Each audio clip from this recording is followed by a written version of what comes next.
দুদিন বাড়িতে মায়ের কাছে আরামে কাটানোর পর এবার বাড়ি ফেরার পালা। হাই এভরিওয়ান, আমি মৌমিতা। আমার একটা নতুন ভিডিওতে তোমাদের স্বাগত। আমার শ্বশুর বাড়ি থেকে বাপের বাড়ির ডিস্টেন্স মাত্র 2 থেকে 3 মিনিট গাড়িতে। তো আমার ভাই আমাকে ছাড়তে এসেছিল। মার আদরের ভালোবাসায় কিছু কিছু জিনিস মা আমাকে শ্বশুর বাড়িতে পাঠিয়ে দিয়েছে, সেগুলো আমি নিয়ে এসেছিলাম। এসে দেখলাম ঘরটা খুব সুন্দর করে আমার বড়মশাই গুছিয়ে রেখেছে। আমার আলাদা করে কিছুই গোছাতে হচ্ছে না, বাড়িতে এসে সুন্দর প্রপার ঘর গোছানো রয়েছে। আর আজ আমাদের রয়েছে শ্বশুরবাড়ির তরফ থেকে একটা বাড়িতে নেমন্তন্ন, তো সেইটার জন্যই কিন্তু রেডি হয়ে নিচ্ছি। চলো তোমাদেরকে চাটাক করে একটা ট্রানজ্যাকশন দেখিয়ে নিই। শাড়ি পরেছি, আজ যা গরম ছিল।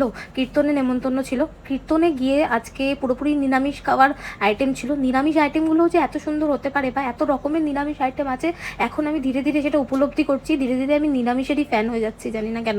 আজ একটা নিরামিষের নতুন আইটেম ট্রাই করলাম। কাঁকরোল দিয়ে নারকেলের দুধ দিয়ে বানানো হয়েছিল। আমি কাঁকরোল কোনোদিনও খাই না, বাট আজকে খেলাম, আমার দারুণ লাগলো। তো এটাই খাওয়া দাওয়ার পর একটু কাকির বাড়িতে গিয়েছিলাম। কাকির বাড়িতে গিয়ে অহনার সাথে আড্ডা দিয়ে অহনাকে বললাম একটা ভিডিও বানিয়ে। শাড়ি তো আর রেগুলার পরা হয় না, পরলে একটু পোস্ট পাস দিয়ে ফটো তুলে নিতে ইচ্ছে করে। বাড়ি এসে তো আমার গরমে হয়ে যাচ্ছিলো, সাথে সাথে আমি একটা বাথ নিয়ে নিলাম।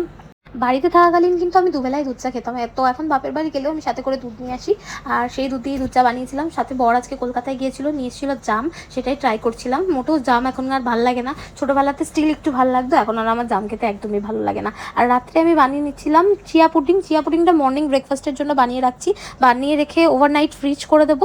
টেস্টটা দারুণ হয়। চিয়া পুডিংয়ের রেসিপি যদি তোমরা কখনো চাও, আমি তোমাদের সাথে শেয়ার করব। আর তোমরা অনেকে দিদি নম্বর 1 নিয়ে প্রচুর প্রশ্ন করছো আমাকে, সমস্ত উত্তর আমি আস্তে আস্তে তোমাদেরকে দিচ্ছি বা দেবো।